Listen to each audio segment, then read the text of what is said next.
तो ब्रेक के बाद आप सभी का एक बार फिर स्वागत न्यूज पंच में। और आइए बात कर लेते हैं यूक्रेन की भी। जी हां, यूक्रेन पर सबसे बड़ा जो ड्रोन अटैक है वो देखने को मिला है। बातचीत की जा रही थी कि शायद दोनों देश जो हैं वो शांति वार्ता अपनाएंगे, लेकिन यहाँ जो स्थिति है कुछ और नजर आ रही है। यूक्रेन पर सबसे बड़ा ड्रोन अटैक किया गया। रूस ने, आपको बता दें, 273 ड्रोन जो हैं वो लॉन्च किए। इस वजह से सबसे बड़ा ड्रोन अटैक माना जा रहा है। हालांकि ज़ेलेंस्की का कहना है कि रूस शांति नहीं, सरेंडर चाहता है। जबकि अगर आपको बता दें, आईसीबीएम दागने की फिराक में था रूस, और इसके साथ साथ ये माना जा रहा था कि जो बैलिस्टिक मिसाइल होगी ये इसके चलते और भी ज़्यादा नुकसान कहीं ना कहीं यूक्रेन को उठाना पड़ेगा। लेकिन दूसरी तरफ अगर देखा जाए तो कोशिश ये भी की जा रही है कि दोनों देशों के बीच किस तरीके से शांति वार्ता जो है वो हो सकती है। और इतिहास का सबसे बड़ा ड्रोन हमला ये माना जा रहा है कि आखिर कैसे रूस ने यूक्रेन में जो तबाही है वो मचाई। धुआं पूरी तरीके से यूक्रेन में नजर आया। ये अटैक, अगर इसकी हम बात करें ड्रोन अटैक की, रविवार रात ये ड्रोन अटैक हुआ था, जिसके बाद हम देख सकते हैं किस तरीके से जो स्थिति है, जो तस्वीर है वो निकलकर सामने आई। करीब 273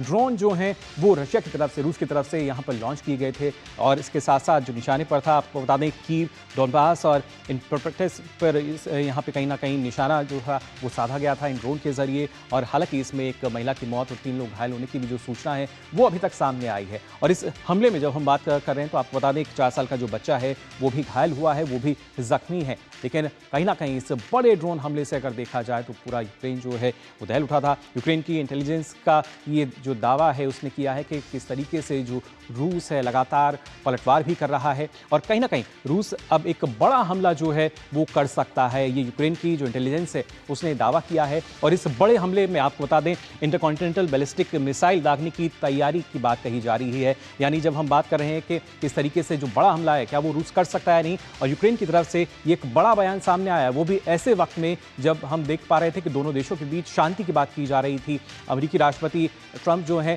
शांति की बात कर रहे थे, लेकिन यूक्रेन का कहना है कि जंग खत्म नहीं, उसे भड़काना चाहता है रूस। सीधे तौर पर यह बात कही गई है यूक्रेन द्वारा।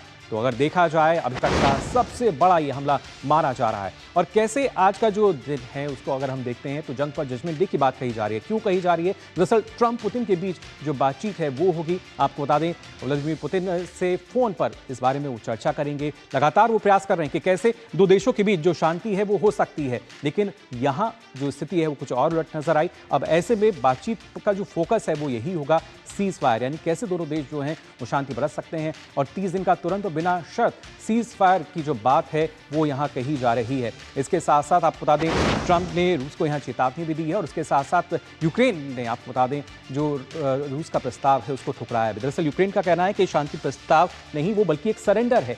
और खासतौर से ज़ेलेंस्की का सीधे तौर पर यही कहना कि हम बिना शर्त युद्ध विराम को तैयार हैं। लेकिन अब जो स्थिति है कुछ और नजर आ रही है। रूस ने यूक्रेन के सामने ये शर्तें रखी थी कि किस तरीके से रूस जो है वो कड़े प्रतिबंध जो है वो लगाता है। लेकिन अब देखना ये होगा यूक्रेन जो है वो हथियार छोड़े और नाटो से जो दूरी है वो बनाए, क्योंकि अलग अलग जो खास तौर से प्रतिक्रिया जो है वो सामने आ रही हैं। फिलहाल और क्या स्थिति रहेगी ये आपको बताएंगे, और इस पर और जानकारी के लिए रुख कर लेते हैं हमारे संवाददाता अखिलेश सुमन हमारे साथ जुड़ चुके हैं। अखिलेश, जानना चाहेंगे आपसे, जिस तरीके से बात की जा रही थी कि जो दोनों देश हैं कहीं ना कहीं शांति अब दोनों देशों में नजर आएगी, लेकिन एक बड़ा ड्रोन अटैक और उसके बाद अब दोनों देशों के सुर जो हैं कुछ बदलते हुए नजर आ रहे हैं।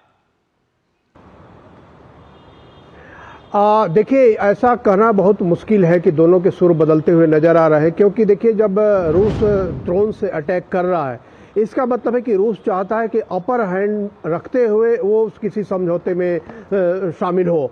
और जब उनकी बातचीत, पुतिन की बातचीत अभी ट्रंप से आज होनी है, और उसके पहले उन्होंने इतना बड़ा ड्रोन अटैक किया है। निश्चित तौर पे बहुत ज़्यादा इससे क्षति नहीं पहुंची है, लेकिन चूंकि इतना बड़ा 270 के करीब ड्रोन अटैक जब होता है तो एक बहुत बड़ा संदेश जाता है कि हम एक संदेश दे रहे हैं डोनाल्ड ट्रंप के लिए कि हम एक अपर हैंड लेके आपसे बात कर रहे हैं। तो इस तरह से पुतिन के स्टैंड में कोई परिवर्तन नहीं दिख रहा है। दूसरी तरफ पुतिन यूक्रेन का ये कहना कि रूस बड़ा हमला कर सकता है, और ऐसे में अमेरिकी राष्ट्रपति ट्रंप कोशिश कर रहे हैं कि दोनों देशों के बीच एक शांति वार्ता हो सके। निश्चित तौर पे पुतिन की तरफ से ये कहा जा रहा है कि जो सारे इलाके जो पुतिन के कब्जे में है, रूस के कब्जे में है, इस लड़ाई में उस सारे जगह से जो है यूक्रेन अपनी सेना को हटाए। मतलब तकरीबन 1/5 ऑफ यूक्रेन अभी रसिया के हाथ में है। तो उस सारी जगहों से यूक्रेन अपनी सेना को हटाया। अब पुतिन की सबसे बड़ी चुनौती है कि क्या वो ट्रंप को इस बात के लिए समझा पाते हैं, और ट्रंप की सबसे बड़ी चुनौती है कि वो वोलोदिमिर जेलेंस्की को इस बात के लिए समझा सकते हैं कि नहीं समझा सकते, तो कितना कंसेशन दे सकते हैं। तो बात है बीच बीच बचाव की। इसके बीच में मिडवे क्या होगा, ये मिडवे ढूंढना ट्रंप के लिए बहुत ही कठिन काम है और उतना आसान नहीं है, क्योंकि देखिए जेलेंस्की के साथ पूरा का पूरा यूरोप खड़ा है और जेलेंस्की को अगर इतनी ढील देनी होती तो इतना लंबा ये युद्ध चलता नहीं। 2 साल से 2022 से ये युद्ध चल रहा है, तो निश्चित तौर पे उनके भी स्टैंड जो है काफी कड़े हैं। तो यह देखना होगा कि पुतिन और ट्रंप की आज जो बात होती है, एक तो कितनी देर तक चलती है और उसके बाद किन किन बातों पे सहमति बनती है। लेकिन अभी तक जो स्थिति है, दोनों के स्टैंड काफी हार्ड है, काफी हार्श है, और निश्चित तौर पे यह अभी तुरंत कहना कि अभी कोई समझौता हो जाएगा, यह बहुत संभव नहीं दिख रहा है। बिल्कुल, इसकी बानगी जो है फिलहाल नजर नहीं आ रही है और देखना होगा किस तरीके से और जो फैसले हैं वो लिए जाते हैं। फिलहाल बहुत बहुत शुक्रिया अखिलेश आपका हमारे साथ जुड़ने के लिए।